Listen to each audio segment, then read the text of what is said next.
Hi friends, how are you all? Welcome to our channel. ఎలా ఉన్నారు అందరూ? మాకైతే చల్లగా ఉంది, క్లైమేట్ అంతా చేంజ్ అయిపోయింది, చాలా బాగుంది హైదరాబాద్లో. ఓకే ఫ్రెండ్స్, ఈరోజు రెసిపీస్ వచ్చేసి ఒకటేమో తోటకూర ఫ్రై, అలాగే శనగపప్పు పాయసం చేశాను. అండ్ అలాగే ఈవినింగ్ వచ్చేసి ఆమ్లెట్ వేసాను. అంటే ఆమ్లెట్ కొంచెం వెరైటీగా వేసాను. ఒకసారి ఏంటో ప్రాసెస్ ఏంటో చూసేద్దామా వెళ్ళి.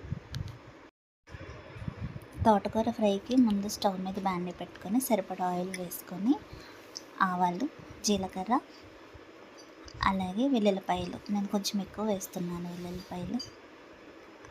వెల్లుల్లిపాయలు, అలాగే కొద్దిగా మినపప్పు అండ్ ఎండుమిర్చి, కరివేపాకు.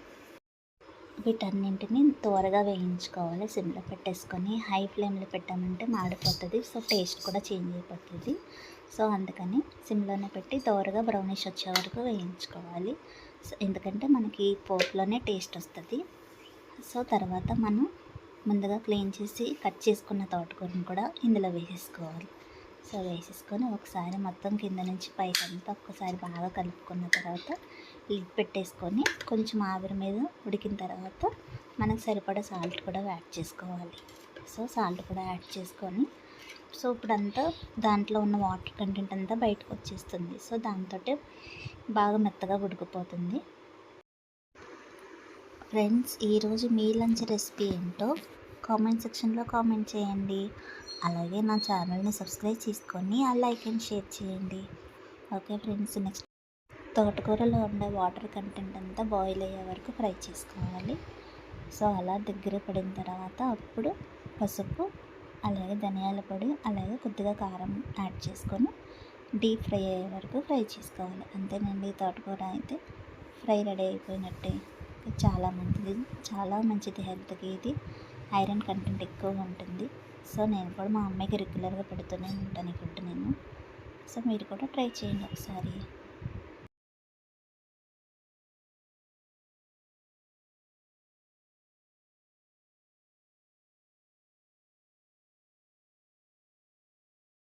అలాగే ఈరోజు నేను ఫస్ట్ టైం ఈ స్వీట్ చేస్తున్నాను, శనగపప్పు పాయసం అని.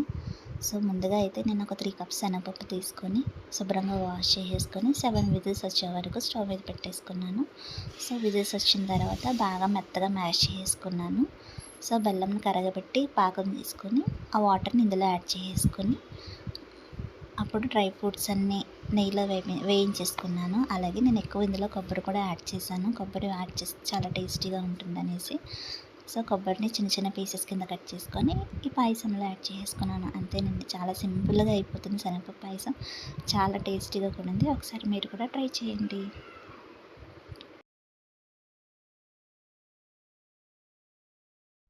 అలాగే ఈరోజు మా బేబీకి స్నాక్స్ బాక్స్ వచ్చేసి నేను కొన్ని కూల్ మకాని, అలాగే 4 బాదం పప్పు, 2 ఉస్మానియా బిస్కెట్స్ అయితే పెట్టాను. అలాగే ఇంకో బాక్స్ వచ్చేసి క్యారెట్ పీసెస్ పెట్టాను. సో మా బేబీకి వచ్చి ఇది స్నాక్స్ బాక్స్ ఓన్లీ ఆఫ్టర్నూన్ వరకే ఉంటుంది. సో అందుకని స్నాక్స్ ఒకటే పెట్టాను. సో స్కూల్కి అయితే బయలుదేరింది. అలాగా బండి మీద కూర్చోమంటే మాత్రం వాళ్ళ డాడీ మెడ పట్టుకొని మాత్రం కూర్చొనే వెళ్తుందంట స్కూల్కి. సో అలా అయితే స్టార్ట్ అయింది. సో అలా ఆఫ్టర్నూన్ అయిపోయింది. ఈవినింగ్ వచ్చేసి ఇంక తోటకూర ఫ్రై ఉంది కొద్దిగా అనేసి ఇంకా ఆమ్లెట్ వేసుకున్నాను. ఆమ్లెట్కి నేను 2 ఎగ్స్ తీసుకున్నాను. సో అందులోనే ఒక ఉల్లిపాయ అయితే చిన్నగా కట్ చేసి వేసుకున్నాను. అలాగే కొత్తిమీర, అలాగే పచ్చిమిర్చి కూడా యాడ్ చేసుకున్నాను. ఒక 2 పచ్చిమిర్చి యాడ్ చేశాను. సో సరిపడా సాల్ట్ కూడా వేసుకొని కొద్దిగా పసుపు, కారం, ధనియాల పొడి, సో ఇవన్నీ కూడా యాడ్ చేసుకొని వీటితో పాటు నేను ఒక 3 టేబుల్ స్పూన్ అంతా వాటర్ యాడ్ చేసుకున్నాను నేను. అంతే, వాటర్ ఎందుకు యాడ్ చేశానంటే కొంచెం ఆమ్లెట్ అనేది ఫ్లఫీగా వస్తుంది, చాలా సాఫ్ట్గా ఉంటుంది అనేసి. సో వాటర్ కూడా యాడ్ చేసుకున్నాను. అలాగే కొద్దిగా కరివేపాకు కూడా యాడ్ చేసుకొని మొత్తం బాగా బీట్ చేసుకోవాలి, అంతా కలిసిపోయేలాగా.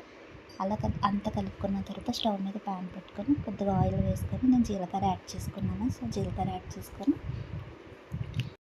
మనం ముందుగా ప్రిపేర్ చేసుకున్నదంతా కూడా ఇందులో వేసేసుకొని స్టవ్ని సిమ్లో పెట్టేసుకొని లిడ్ పెట్టేసుకోవాలి. సో అలా లిడ్ పెట్టుకుంటేనే ఇది ఫ్లఫీగా అవుతుంది, పైకి అంటే ఉబ్బుతుంది, బాగా కొంచెం సాఫ్ట్గా ఉంటుంది. సో లిడ్ పెట్టేసుకున్న తర్వాత ఒక 5 మినిట్స్ తర్వాత వేసుకోవాలి. అంతేనండి. మళ్ళీ తిరిగేసుకొని కూడా మన లిడ్ పెట్టుకోవాలి. అప్పుడే కొంచెం సాఫ్ట్గా ఉబ్బుతూ ఉంటుందన్నమాట. సో ఇలా అయితే ఆమ్లెట్ వేసుకుంటారైతే మా అబ్బాయికి అయితే ఇలా చాలా ఇష్టం. చూడండి 2 ఎగ్స్‌తో ఆమ్లెట్ వేసినా కూడా ఎంత ఫ్లఫీగా వచ్చిందో ఆమ్లెట్. సో ఇలా టేస్టీగా ఉంటుంది. ఒకసారి కూడా మీరు కూడా ట్రై చేయండి. Okay friends, thanks for watching. Bye bye. See you.